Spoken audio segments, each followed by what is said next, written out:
Olá, meu nome é Felipe Trizzi e sou mestrando em História pela Universidade Federal de São Paulo. Minha apresentação, intitulada Imprensa e Memória, os Whites e Lindy Hoppers no Brasil, de 1941 a 1942, faz parte do meu projeto de pesquisa, Swing Down to Real, os Whites e Lindy Hoppers no Brasil e a dança como ferramenta da política de boa vizinhança, orientada pelo professor Dr. Fernando Atic. Para começar, irei introduzir os principais objetos da minha pesquisa, a dança Lindy Hop e o grupo Whites Lindy Hoppers para contextualizar os ouvintes. O Lindy Hop é uma dança criada no final da década de 1920, no bairro do Harlem, em Nova York. Surgiu da fusão de inúmeras danças afro-americanas, como Charleston e o Breakaway, e é praticado ao som do swing jazz de músicos como Count Basie e Duke Ellington. Os Whites Lindy Hoppers foram um grupo de dança estadunidense criado no final da década de 1920 por Herbert White. Composto em sua grande maioria por dançarinos negros, o grupo se apresentou dançando Lindy Hop em salões de Nova York, como Savoy Ballroom, em produções cinematográficas e no Brasil em 1941.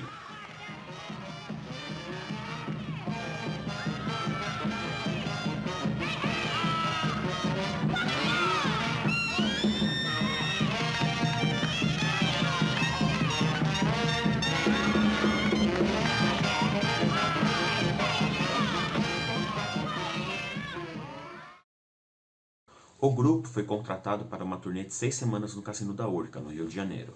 Desembarcaram no Brasil no dia 5 de dezembro de 1941 a bordo do navio SS Argentina, parte da frota de cruzeiros conhecida como The Good Neighbor Fleet, parte dos esforços norte-americanos de influência na América Latina através da política de boa vizinhança e do Office of the Coordinator of Inter-American Affairs.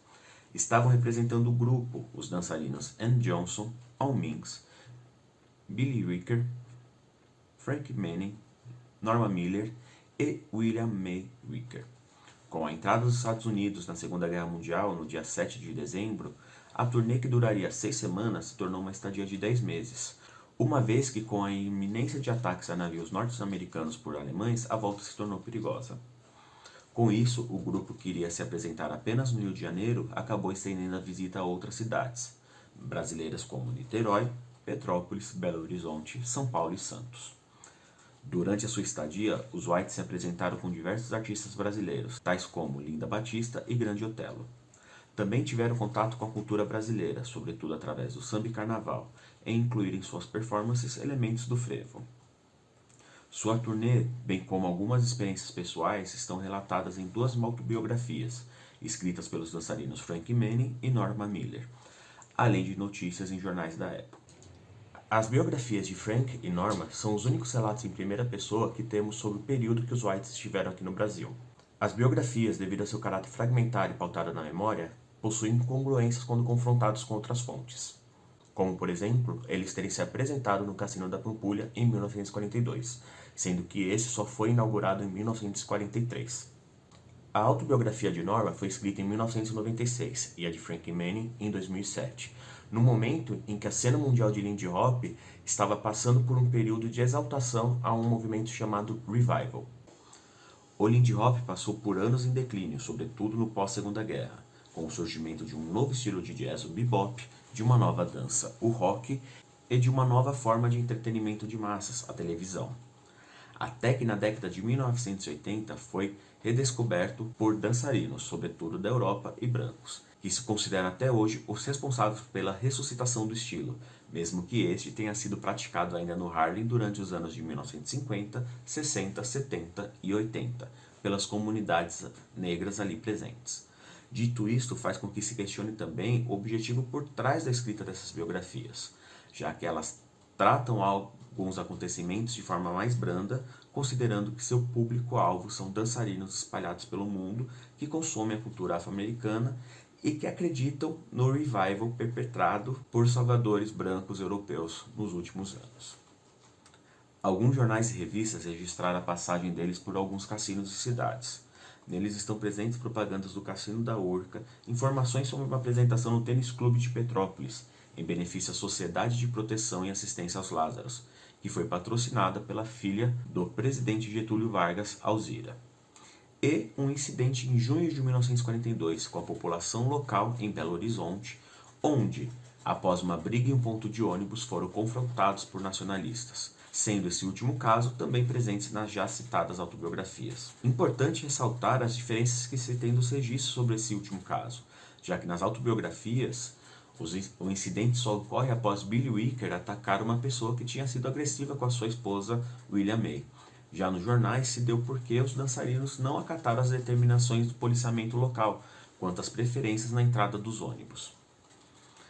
Considerando os pontos já citados, acreditamos que o papel da imprensa e o recorte de jornais serão cruciais para se estudar e localizar informações sobre o período que o grupo esteve no Brasil. É possível que novas informações estejam presentes em jornais ainda não encontrados, principalmente pela maneira como se escreviam o nome do grupo. Foram encontrados em jornais do Rio de Janeiro a grafia White Kangaroo Dancers, The White Kangaroo Dancers, Willie Kangaroo Dancers, além de alguns erros de escrita, como por exemplo em Denters, o que dificulta a possível localização de novos recortes, considerando quais outras maneiras seu nome pode ter sido escrito. Isso é considerado, sobretudo, por não ter sido encontrado ainda relatos em jornais de Belo Horizonte e São Paulo, já que esses locais são citados pelos dançarinos em alguns trechos dos jornais cariocas. Também é considerado se houve uma mudança na maneira como foram noticiadas a sua presença no Brasil, em especial após o incidente em Belo Horizonte, já que em um dos jornais, em julho de 42, os dançarinos são citados como muitíssimos mal-educados, e no mesmo excerto é contado sobre a sua displicência no Cassino Icaraí, em Niterói, o que os levou a serem demitidos do local. Fato, esse último, não citado em nenhum momento nas autobiografias. Logo após esses incidentes citados, não há mais nenhuma informação sobre o grupo em jornais brasileiros. Não há informações mais aprofundadas sobre o período que estiveram aqui, por isso se faz necessário a procura de novas fontes, como registros audiovisuais, fotos, programação dos cassinos, passagens de avião e de navio, registros em hotéis e registros policiais.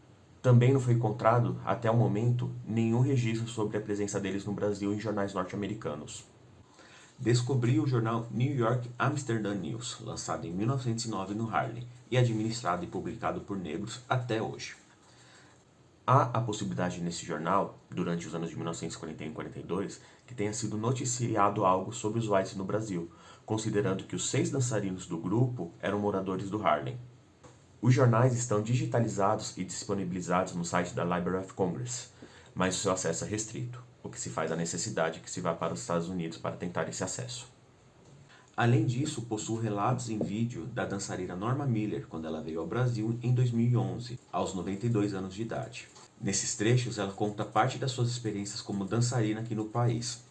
Pretendo confrontar esses relatos com as biografias dos jornais já encontrados e que eu ainda posso encontrar, para entender como a memória pode ter modificado os relatos, considerando o contexto e o momento em que eles foram feitos. Concluo aqui a minha apresentação agradecendo ao meu orientador Fernando Atic, aos meus colegas do CAP, aos meus colegas do mestrado e aos meus amigos e colegas da dança que me auxiliaram no início da minha pesquisa. Muito obrigado.